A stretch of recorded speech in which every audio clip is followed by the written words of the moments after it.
We deal in paint, pigment, light and shadow, realism, surrealism, impressionism, and ghost stories.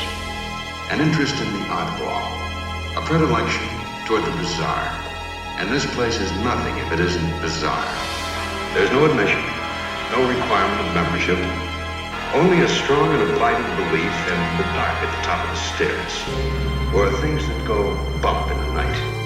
The name of this place, should you have come in here accidentally out of the rain, is the Night Gallery. Welcome back, art lovers, to Midnight Viewing, the Night Gallery podcast, where we discuss Night Gallery, Rod Serling's follow-up to The Twilight Zone. I'm Father Malone, and with me here in the gallery are the podcast of Powers, Mike White. It's like hell, man.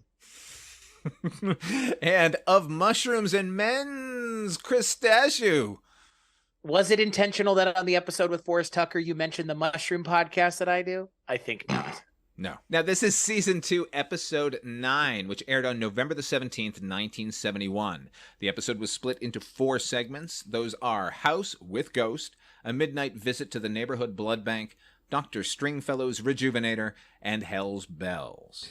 Painting number 1, out of the real estate section of a ghost town weekly. A gingerbready item quite appropriately called House with Ghost. This, ladies and gentlemen, is the Night Gallery. House with Ghost, written by Gene R. Kearney from a short story by August Derleth, and directed by Gene Kearney as well, starring Bob Crane, Joanne Worley, Bernard Fox, who I mainly know from a movie called Herbie Goes to Monte Carlo, which I now realized, having rewatched this episode, I saw way too much in my youth. It also stars Eric Christmas. The same year he appeared in Harold and Maude as the priest, and Alan Napier. Very briefly, it was so weird seeing Alfred in anything other than Wayne Manor and rocking an Imperial. That's where the mustache and the mutton chops meet in the middle. Oh, wonderful. This is the story of an expat couple living in London who need a change of scenery and a new home. They pick one with a ghost. Also, the husband is a duplicitous ass who is encouraging his wife to have a mishap through supernatural means. What do you think of this one, Chris? It's the first time I've ever seen Bob Crane in anything. Really? Yeah, which is kind of weird. You never watched Hogan's Heroes? Not a singular episode, my friend. Wow. What'd you Not think a of single one. He plays a dickhead really well, but I don't think he was known for playing a dickhead in Hogan's Heroes. He kind of was, actually. Oh, really? Okay. So he plays the dickhead really well. Greg Kinnear played him in the biopic Autofocus of him. Do you think that that's an appropriate casting? Because I think it's the greatest casting of all time. I think if anyone's going to be cast as this guy, at least Greg Kinnear looks like him. And then I have never found Greg Kinnear to be an actor who can be genuine. I feel like he's really good at playing people who are immensely disingenuous, like in Mystery Men. So makes sense. I don't know. Bob Crane plays really disingenuous really well. Agreed. It was fun. It's kind of like The Diary. The character at the end does kind of get their just desserts. Maybe not as much as they should, but yeah, it was fine. Yeah, this was kind of great seeing Hogan and Dr. Bombay and Alfred and Joanne Worley all in one episode.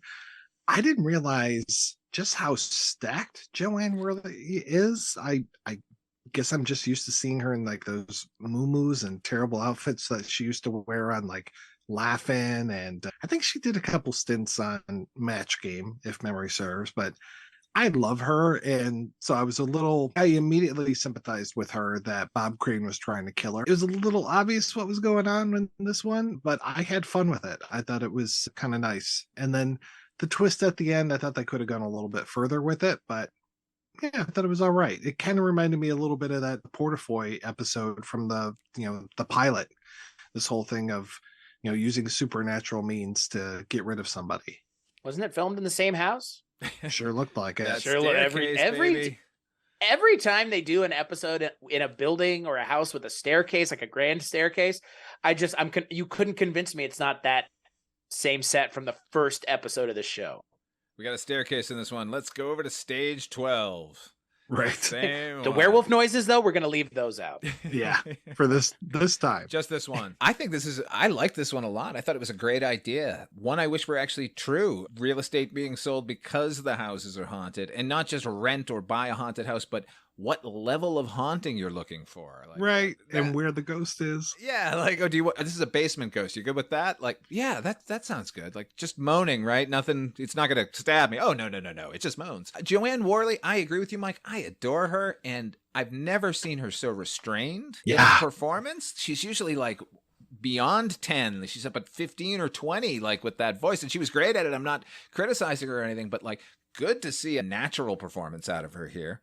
You know, they kept talking. Okay, so the lead characters have swapped houses. They're from New Jersey. They've taken this flat in London, which they were in a house in New Jersey. And Bob Crane's talking about it like it's the greatest thing on earth and like how terrible that where they are then. And I'm just like, are you guys kidding? You're in the middle of London. Like, we can't have good parties. We know what kind of parties you're looking for, Bob. I did appreciate that. You know, it's a little tongue in cheek, maybe not just a tongue, but So okay, so they get to the new house with Ghost, and immediately the Ghost starts to fuck with them by using a ghost razor. My favorite part of the episode is this this razor that the Ghost is cutting their bag open with. Oh my God.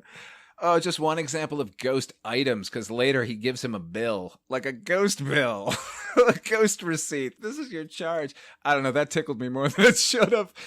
Oh, I did want to point out that his mistress, Bob Crane's mistress, that he's philandering around with, was Trisha Noble. She was Padme's mom in the Star Wars prequels. Oh, wow. Good call on that. I never would have put those two together. Yeah, I mean, she looked great here, and then like thinking back, like she just died maybe a few years ago, but in the prequel she looked great too. So I don't know what she was drinking, but it was working. Overall, I really did like the episode. I think her demise. Oh my God, when she's being pulled down the hallway by this specter, sort of early on, like I thought it was genuinely frightening. They used this fisheye lens on it and stuff, and it felt unsettling, and I genuinely felt for her. Also, when she finally goes tumbling down the stairs to her demise. The fact that Bob Crane flattens himself against the wall and just watches her tumble, like, again, just that really what a was sack of shit. really just what a horrible guy. And like, he deserved worse than he got. However, That's what I'm saying, man. He really deserved worse. Yeah, he didn't worse. really get a proper comeuppance. So the Ghost shows up and he's like, all right, listen, I did this for you. And now you're going to be paying my mistress, because my mistress got shut out by my ex-wife, or my late wife, or I'm the late. Anyway, so that's what's going to happen. And if you don't do that, I'm going to kill you. But it seems that ghosts are sort of bound by their physical limitation, like their previous residences, right? Like, isn't that the basis of the entire episode? So how does he propose to enforce that? Does he have ghost friends on the outside? I mean, the solution is just As Bob move. Crane, I'd just be like, later. Yeah, like, Right. hey, you know what? Suddenly New Jersey sounds great to me. Thanks for the thanks for the murder. Bye. I'm going home, guys. Like, I don't know why you expected me to stick around here where my wife was murdered by a ghost who can't leave the house. I know poltergeist rules. Apparently, we play by poltergeist rules here. Yep, just head to the hotel, put the TV outside. Yeah, right. Like, but really enjoyable episode. And from Gene Kearney, who I have pretty much not enjoyed anything he's written so far. I think this one was worth. Speaking of Lovecraft, last time Derleth ends up being like one of the people who's originally publishing Lovecraft, right? Like he kind of made his bones publishing Lovecraft stuff. Totally. And this is a worthy adaptation of the work, I think. Mm-hmm. Yeah. I think this is fun because of who they have in it. If it hadn't been Bob Crane, might not have been as fun. But he's enjoying himself the same way Larry Hagman was enjoying himself in the first season of this show. Yeah. Bring back Larry Hagman. I want more of him. Right? There are a few actors who pop up a bunch. We're going to see William Wyndham again, and Joanna Pettit shows up next season, and John Astin's There's even all an over actor. this. There's an actor at the end of this episode who's been on the show 2 other times now. Well, he His directed wife was one. just on. Yeah, exactly. Yeah. That's and I don't know if they were married at this point. I don't think they were actually. But yeah, John Astin appeared in the first season. He appears in this season. He appears next season as well. So yeah, give us more of Bob Crane and Larry Hagman, I guess. Yeah, Bob Crane. He just you just want to slap him, but at the same time, he's so charming. I don't know. It's an off-putting combination. I've never looked into his murder, and that would be something maybe worth doing an episode of another show on, because it's never been solved, right? That's what autofocus is ostensibly about. So Yeah, I wanted autofocus to be better. I really wanted it to be better. Like, I was more interested in the video equipment they were using than the actual movie. So, and I was like, I think I should probably care more about the characters, but I was just like, oh, is that an old tube video camera? Oh, is that a deck? Are they doing? Yeah. It did sort of fetishize that equipment because I felt It the same did, right? way. Like, oh man. Okay, good. Oh yeah, no, 100%. But I think I keyed in a little bit more than you. But yes, that's what that whole movie is about. Look at that equipment, man. Like, oh yeah, look at that screen he's putting in. Jesus Christ, what a setup. And you kind of just want, Willem Dafoe to come over to your house and like, hey man, let's have an orgy. It's like, yeah, great, let's do it. It's a group girl, buddy. Yeah. I just wanted to see those tapes too. That was the other thing. I was just like, yeah, just show me the Bob Crane tapes. I don't care about the rest of this stuff. I now, are they out there? Has anyone seen them? I don't know. I haven't seen them. What is this, like snuff film? Is that what you want to watch? No. They filmed all of their dalliances. They had like orgies and craziness. Yeah, right. Yeah. And that, nice. Awesome. It ties into the murder. So before we get to our next segment this season, I've been highlighting some talent behind the scenes in Night Gallery, although this case it's in front of the camera. It appears in our next segment. It's simply named Bats Chirping. Very Scooby-Doo. Yeah, they didn't have to go far for this because it actually originated in the Universal Sound Effects department. I'm not sure of the date of its creation, but I do know Bats Chirping has appeared in literally hundreds of different titles, not the least of which is every Halloween episode of every television series produced by Universal Television. And it actually, Bats Chirping kicks off our next segment, which is A Midnight Visit to the Neighborhood Blood Bank, written by Jack Laird, directed by William Hale, starring Victor Buono, so that's 2 Batman alumni in the same Well, we're episode. having a little Beneath the Planet of the Apes reunion here as well with the next segment. Right. Chronologically speaking, this is Buono's first appearance on the show, but if you had seen it any time other than its original airing, this would be the second time you had seen him because the segment, I forget the name of it, replaced Witch's Brew. Satisfaction guaranteed. There we go. That replaced Witch's Brew on the last season. So, it also stars Journey Laird, the other actress, and that is Jack Laird's daughter. It's a blackout sketch. Dracula shows up, wants some blood, but she gave at the office. That's the whole thing. It's just a matter of semantics, really. Mm-hmm. Why are the titles not swapped? This would be a total waste of time if Victor Buono weren't so goddamn charming, man. Oh, yes. I like that He saved something like Murder Can Hurt You from being not as good as it could have been because he commits in something like that. I appreciate Victor Buono committing whenever he's doing anything. Oh, he's amazing. I like that little notebook he has, though. The little notebook of victims. Like, I don't know. I got to cross another one. I can't feed on this one. He's dressing like it's the 1890s, but he's got a 20th century solution, you know? Right. And just all the makeup on his face. He's so different of a performance of Dracula than we just saw Cesar Romero doing. Wouldn't you like to see a whole movie of Buono's Dracula? I sure would. Yes, I actually would. Yeah, I wouldn't mind seeing a Buono versus Romero, like you said, another take our Batman villains and cast them in new characters, both as Dracula. Yeah. And then have George Hamilton being the referee between the two of them and just calling them both derogatory slurs the entire time. Yeah. Just the multiverse Dracula movie that needs to happen with every version. Can't we digitize them all into one thing? Please, yes. Have you ever seen The Mad Butcher with Victor Buono? Oh, yes. Oh, so good. He's just, I don't know, man. What is it about that guy? Like, he's so good in everything. But, my first introduction to him was King Tut, obviously, on the old Batman show. But, like, every time I see him in something, he's better than everything on screen. Every time. He's even really good in something we talked about on Rankin and on Bass, the Flight of the Dragon cartoon, where he's in that with James Gregory of all people. That's right, yeah. He's good there even. Like, I don't know, like, again, he obviously passed away way too soon. He was 43 when he died, which is just, like, such a shame. Just such a shame. Because you really, like, if he had lived into the 80s, there would have been a whole opportunity for him to have a career resurgence. Like, I genuinely believe that.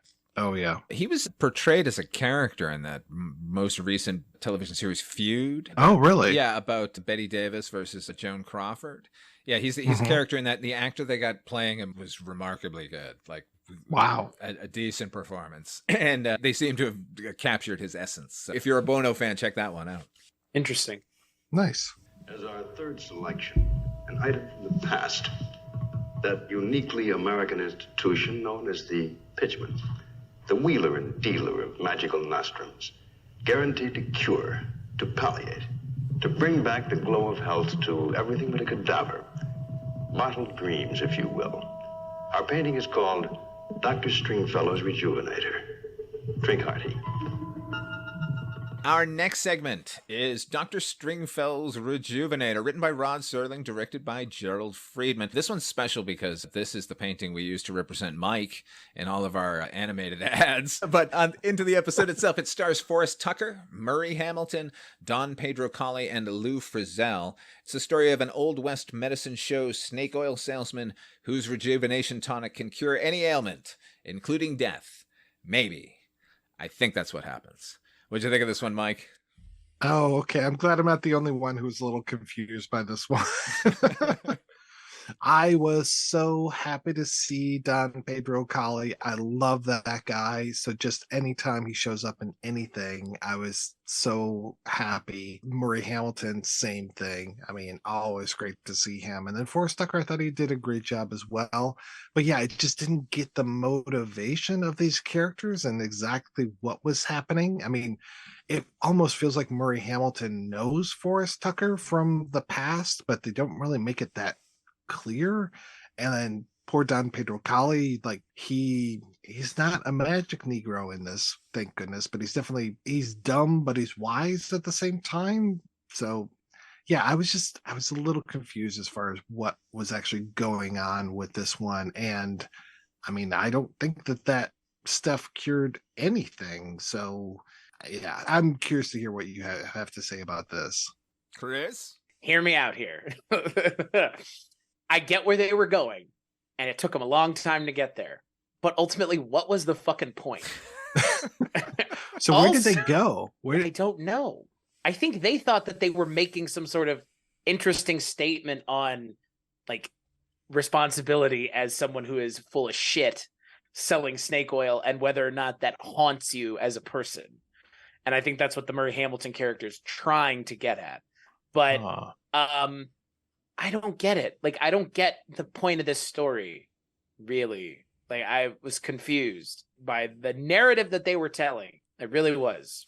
I liked it. I thought the direction was really strong. I thought the acting across the board was great. I think it looked really good, like a little movie. You know, virtually every Western, or like B-Western anyway, was made on a backlot. So here the backlot is actually a benefit instead of a distraction.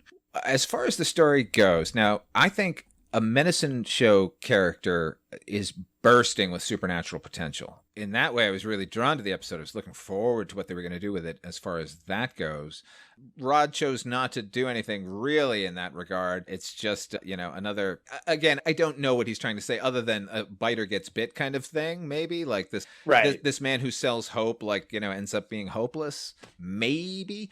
What's funny is now our lead here is the antagonist, right? Because he's duping this man who has a sick child and telling him this rejuvenation tonic is going to cure her. I don't have any problem with portraying the death of a child on screen. I think the moment in Assault on Precinct 13 where they shoot the little girl with the ice cream cone is an actual thing of beauty. And anything is on the table as far as storytelling goes. But the story of a villain profiting on a hopeless situation, particularly with a dying child, makes me queasy in ways that are hard to articulate. The episode putting me on that kind of an edge, I actually appreciated. I know it just sounds contrary to what I just said, but I thought that was a win. I actually felt invested in that father and his child. But to me, the antagonist of this piece is absolutely not Dr. Stringfellow. It's Murray Hamilton's character, who they kind of pass off as the town drunk, right? He's a town drunk, and he used to be a surgeon. And he's supposed to be this kind of personified guilt for Stringfellow, like, you know, a drunken Old West Jiminy Cricket, which is fine and interesting, except he's able to call him out because he's been witnessing what's going on. And this surgeon does not go up to that father and say, hey, your daughter's going to die and this is nonsense, and he's selling you false hope. No, he waits. He waits till they're gone so he can pounce on Forrest Tucker, man. If he really wanted to, like, call him out, he could have done it while the fucking pitch was going on. Like, he could have Sweeney Todd the whole thing, you know? Like, this is a bullshit you're selling, and all of these people are going to die. Who's going to take it? Like, I don't know. Oh, I'm complaining a lot about that, but I got to say, I did enjoy the episode, sort of overall.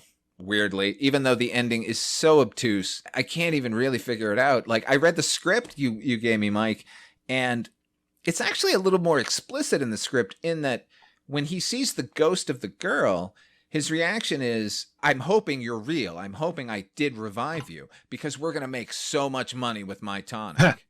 And then the sign falls on him and kills him. And that made sense. What we get here is, it was a ghost, I guess, but she makes the sign fall on him. Like, I don't know. Who knows, right? Who knows? It's not supernatural, but it is. The fact that Rod Serling can't pick is really frustrating. Because there's nothing wrong with it being supernatural. Actually, that may be one of the reasons we're here. For fuck's sake. Like, don't feel like you have to hew close to reality constantly. And with supernatural stakes, there can be no real comeuppance, is kind of what this feels like sometimes. It's like supernatural comeuppances somehow are less than a real comeuppance. Like, oh, someone being turned into a fly and being stuck in a web is less of a comeuppance than a sign cracking this dude over the back of his head and causing him to just die from a broken neck, maybe. Or again, not clear, very obtuse. So, and that's the thing, like, Rod, you made your bones on the show about the supernatural interceding in people's lives and teaching them a lesson.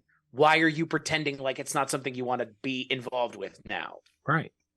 Yeah. Where's that monkey paw edge to this? Even the diary, like, it was pretty explicit at the end. That was a punch.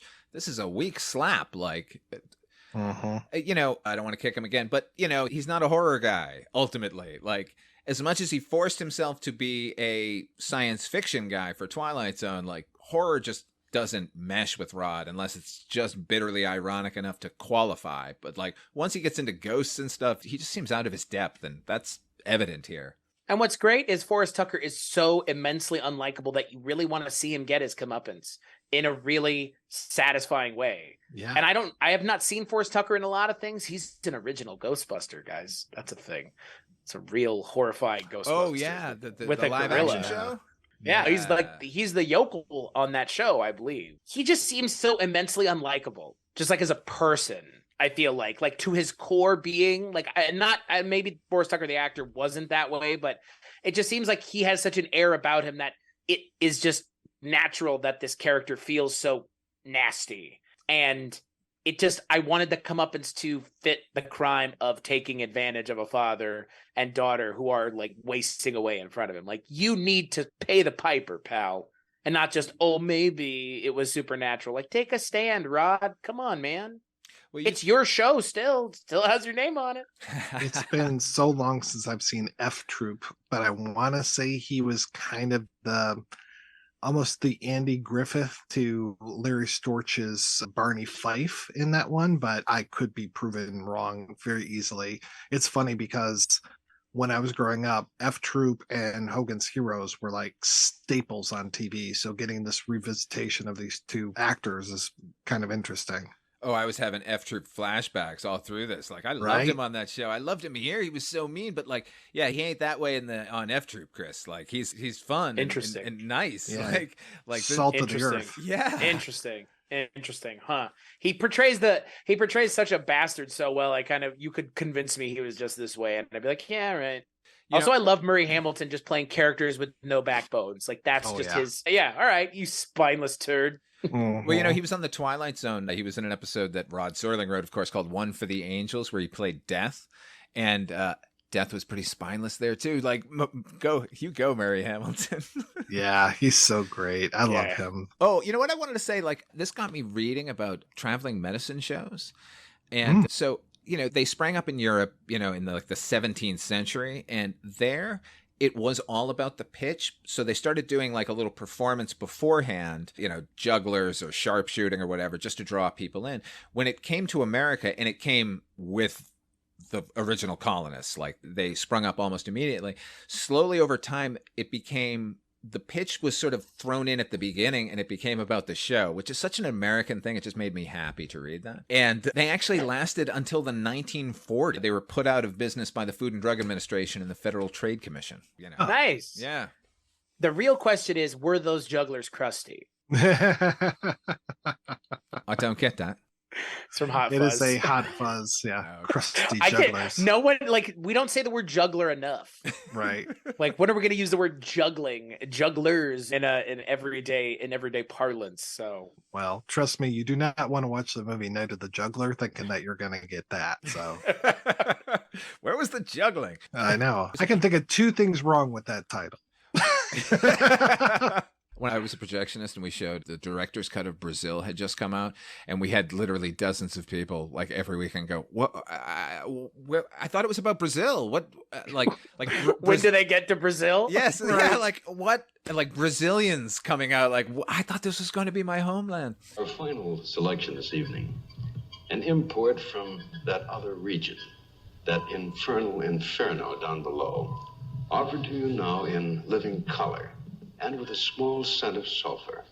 Our painting is called Hell's Bells. Our final segment is entitled Hell's Bells, written by Theodore J. Flicker, based on a short story by Harry Turner, and directed by Theodore J. Flicker, starring John Astin, and special appearances as the group of demons, Gene Kearney, Jack Laird, and then Theodore J. Flicker as the devil himself. This is a story of hippies and hellfire when Randy Miller finds himself in a new version of eternal damnation. What'd you think, Chris? Hey, you've got the two hosts of the Barney Miller Show talking about Teddy J. Flicker.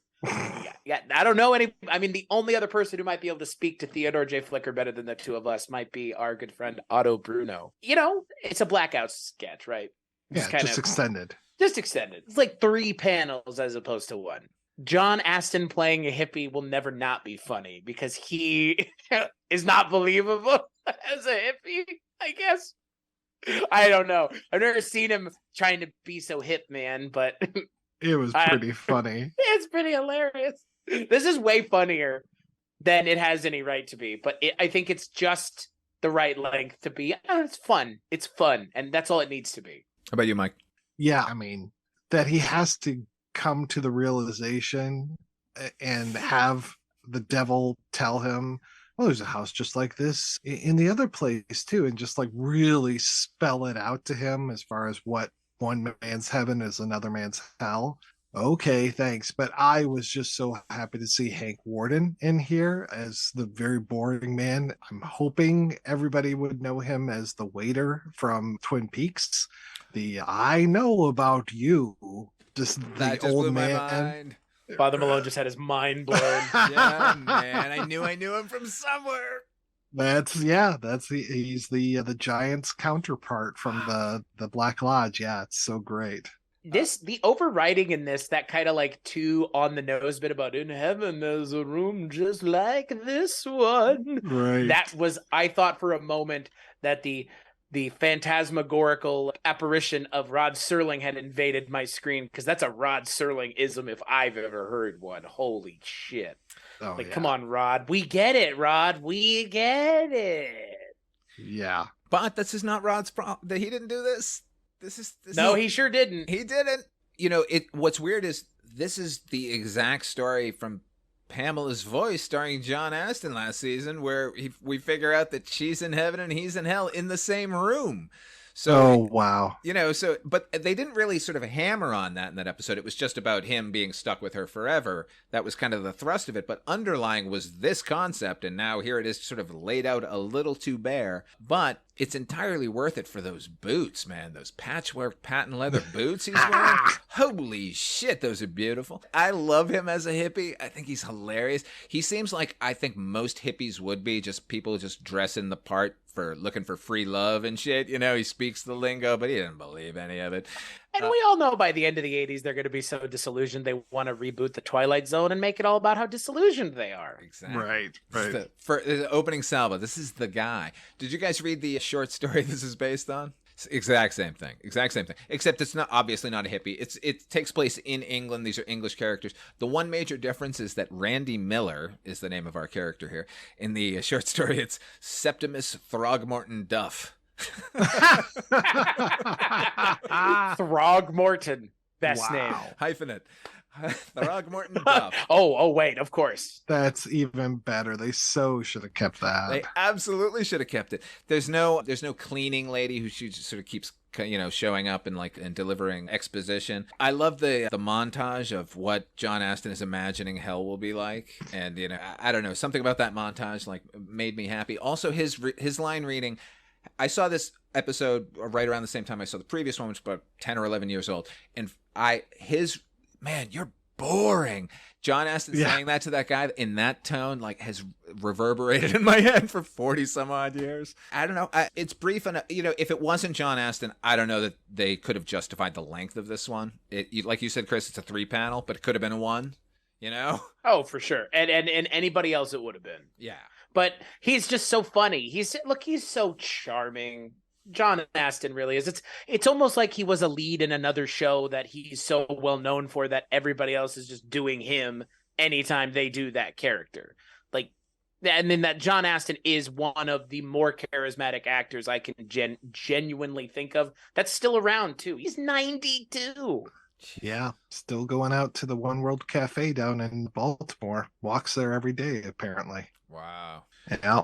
My great regret in life was that I was living in Santa Monica in the early 90s and was unaware that he was teaching yoga. That you could just wow. You could just go to his house and learn yoga from John Astin. Whoa, that sounds amazing. Deep regret. That's wild. Anything else on this one? It's pretty brief. I mean, love John Astin. We can't wait to see him again. Yeah. Yeah. I always look forward to it. Yeah, John Astin makes a impression anytime he's in anything, to the point where I always forget that he's at the beginning of National Lampoon's European Vacation. Oh, yeah. But every time I watch that movie, I am always so happy to see him as I guess playing, Richard Dawson, essentially. Do you watch that movie often? Once a year. Wow. Okay. Kind of like that movie. I don't know. That was the first one I ever saw of the vacation movies. Same here. I saw it at a drive-in, but I never went back. Interesting. I get it. I've seen it a bunch. Not every year, but. Hey, man, you like what you like. You know what they say? I mean, hey, that's why they make chocolate and vanilla. Yeah. There's some always good one for music in boring that people. movie too. Robert Plant and European Vacation? Yeah. Oh, yeah, no, there's some really good music in that, actually. Yeah, and Holiday Road. I mean, come on. Oh boy, yeah. What better? Ça plaint pour moi. That is a great song. Yeah. God. First appearance of that song in an American production. All right, we're going to play a preview of the next episode, and we'll be right back to wrap things up. This picturesque background is rural America. Its central figure, a young school teacher. But this is where the commonplace ends. You're about to join a roster of students in a learning experience quite without precedent. The painting is called Dark Boy, and this particular repository is called the Night Gallery. I presume that most of you, in moments of weakness or in spasms of compassion, have picked up a hitchhiker. The story behind this item here has to do with a man who stops his car and invites a stranger in. And such a stranger. The kind that makes you wish you'd taken the bus or stayed in bed. It's titled, Keep in Touch. We'll think of something. That's right. On the next Midnight Viewing, we'll be taking a look at Season 2, Episode 10. That's broken into only 2 segments. The Dark Boy and Keep in Touch. We'll think of something. Until next time, where can people find you, Mike White? You can find me over at projectionboothpodcast.com. That's where I've got my links to all the socials and to all the places where you can listen to the podcast, or you can just go over to weirdingwaymedia.com and listen to it there. And you, Chris Dashu, same question. Weirdingwaymedia.com is where you can find this show and so many other shows worth checking out, including, like Mike said, Projection Booth, Astounding Tales of the Public Domain, which is your show, Father Malone, and then the Culture Cast and all the things we worked on together and separately throughout the years and into the future. He did it for me. All right, thank you all for joining us here at Midnight Viewing. The gallery is now closed.